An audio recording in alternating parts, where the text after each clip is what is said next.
Well, the Buckeye football season's upon us. We're going to break things down with our guys, Dave Holmes of 10 TV, along with the one and only Adam King from 10 TV.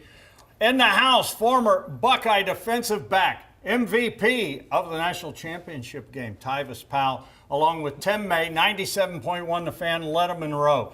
Dave, we're going to start with the quarterback race at Ohio State. No position at Ohio State gets more attention than the quarterback. Do you think Ryan Day is settled on someone? Do you think he's close on someone? It looks to be a two-man race between Kyle McCord and Devin Brown. No, I don't think he's settled on it. I mean, I still think Kyle McCord is the incumbent and most likely to win the job, but I think he wanted to settle on it sooner. Now, we could debate if it's smart to name a starter in spring in a transfer portal world. Maybe it's not smart to do that. We've seen it burn teams in the past, but I don't think he's settled. I just think with the chemistry with Marvin Harrison Jr., McCord being the guy who was already there, to me, it's McCord's to lose, but Ryan Day's not going to mess around. You don't want to waste reps, so you don't want to waste first-team reps. If he thinks McCord is clearly his guy, he would make him his guy. In your mind, Tim May, how big of an advantage does McCord have? Because he's been around the program. He has been the backup. I mean, some are saying he's deserving of it. 2 years in a row, he's been sitting waiting. Yeah, deserving may not be the correct term, but he's actually started and won a game, in place of C.J. Stroud 2 years ago as a true freshman against Akron. And as Urban Meyer said when I brought that up to him, he goes, yeah, but that was against Akron. Yeah, it wasn't like wasn't Kent Wayne State. Haskins Jr. going in, That's right. in the second half trailing at Michigan. Yeah. But with that said, and as you pointed out, Dom, he's been the backup to C.J. Stroud the last 2 years. He had a lead going into spring and had a lead going into preseason camp. His challenge is to hang on to that lead. Tyvis, Devin Brown is a guy that wouldn't be here if Ryan Day didn't want him. He is the quarterback whisperer. I mean, the guy passes the look test. Mm-hmm. With that said, make an argument for him why he could be the guy. Well, I mean, he definitely brings athleticism. He's mobile. I mean, that's one thing that we struggled with C.J. Stroud with last year. You know how many times we watched the TV and said, just run? But with Devin Brown, that's not going to be an issue. He does a great job of extending plays. And, I mean, the guy does have a great arm. I mean, I think that, listen, if it's neck and neck, that athleticism may outweigh, what Kyle McCord is bringing to the table. But I think the biggest aspect is they both are working on leadership. That's going to be a huge thing. CJ was a guy in that locker room that got the attention of everybody, And now that he's gone, somebody has to step up and fill that void. I think both of them are doing a really good job. Yeah, and what we saw in the spring and in preseason camp is Kyle McCord can run too. Yeah. I mean, he's effective when he takes off. He's pretty good at reading the rush, so to speak. Do you want him running the wishbone in the 1970s? No. Although some of those Oklahoma quarterbacks he could take a part of, but he has much more athleticism than I think some people give him credit for. Adam, this is going to be a rookie, whoever it is, and there'll be a learning curve with whoever it is. And Ryan Day was asked about a quick trigger and a pull and how do you go? And he said, I messed up and they gave me chances. With that said, whoever it is, and obviously leadership's going to be big, competitiveness, but how about just staying within the lane, understanding that they've got a weapon of receivers like no team in the country, and understanding that you just got to get the ball to them, distribute. They're getting the keys to the Lamborghini. All they've got to do is keep it in the lane. And I think both of these guys are very capable of doing just that. I think there's been almost a misconception this offseason of either or Kyle McCord or Devin Brown. They just have to steer the ship. But in retrospect, both of these guys are more than capable of going out and starring out in their own right. I mean, look back on C.J. Stroud when he started. There was kind of this, we don't know how good he's going to be. Well, he was a number 2 overall pick. I think both of these guys have that capability. The thing that most interests me is that Ryan Day said if he has to kind of perfectly describe what he wants from Ohio State's quarterback this season, he would pick C.J. against Georgia.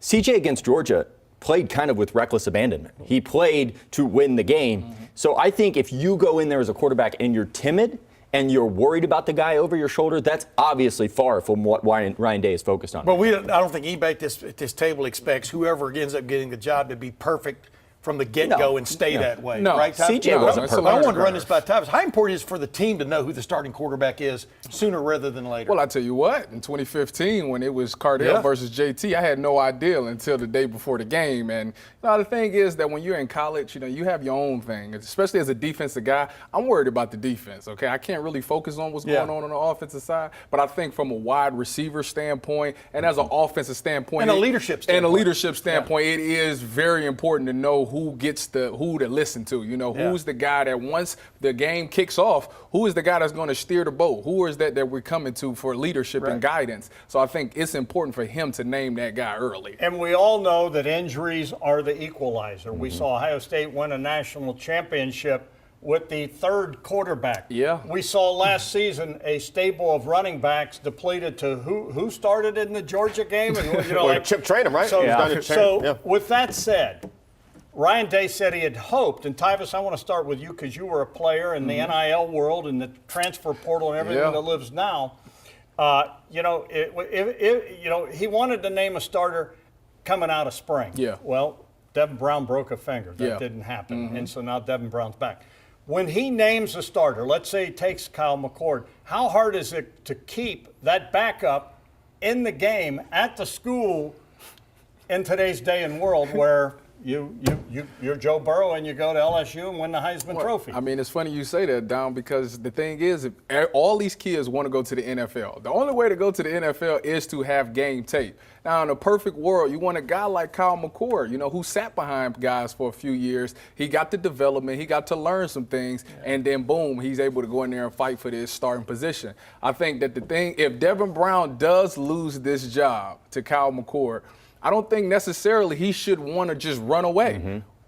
Under Ryan Day, his history is all of his quarterbacks go first round. So with that being said, you're learning from the best. You might as well wait. Who knows? Kyle McCord goes out there, have a really good year. Dwayne Haskins only took 1 year, and he was out of there. That's the dream scenario for Kyle Ohio McCord State. goes out there and lights it up. Devin Brown is up to you next year. So and why then you've not? got 2 years to go out and be the starting quarterback at Ohio State. If you're a Buckeye fan, the dream scenario is both of these guys start in their career. And then when Devin's gone, you've got Aaron Nolan or Lincoln. And he brought up 2015. Cardale Jones started that season coming off the national championship. Right. He won the national championship game, part of it, excuse me.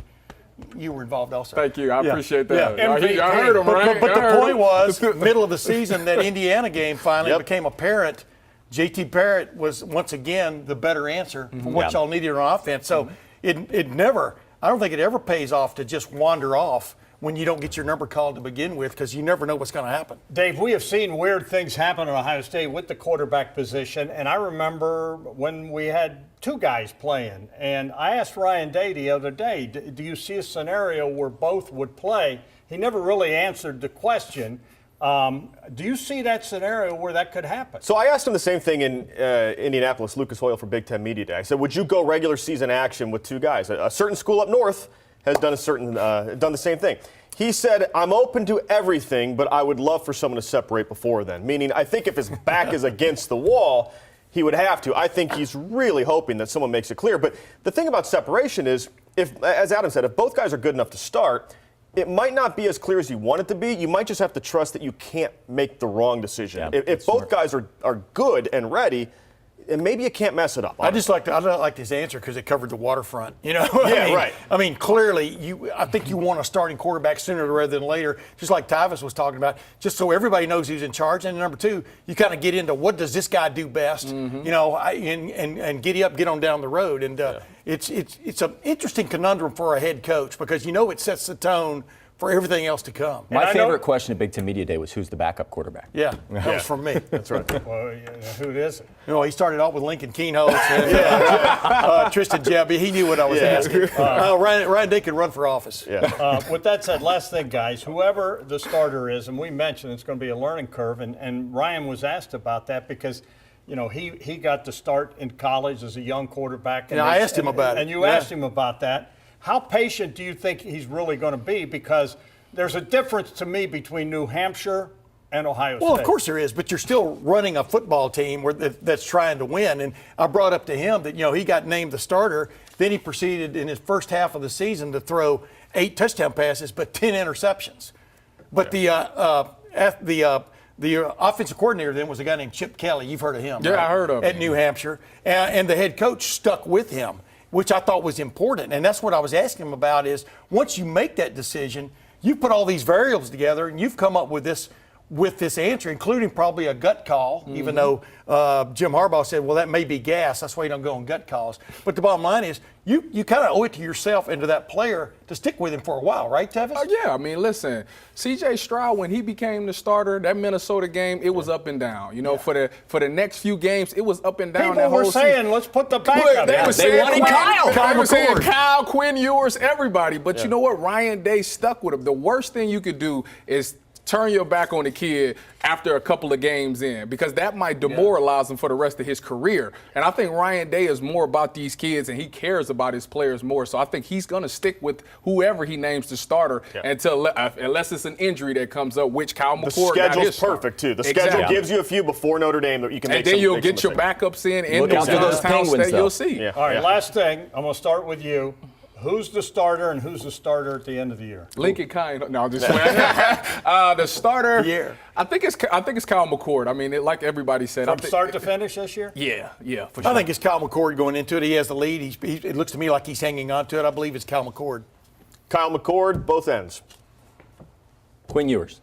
Yeah, that's what I was gonna Well, he will ask you. start for Texas. I do think it's really, really close. I think it could be either.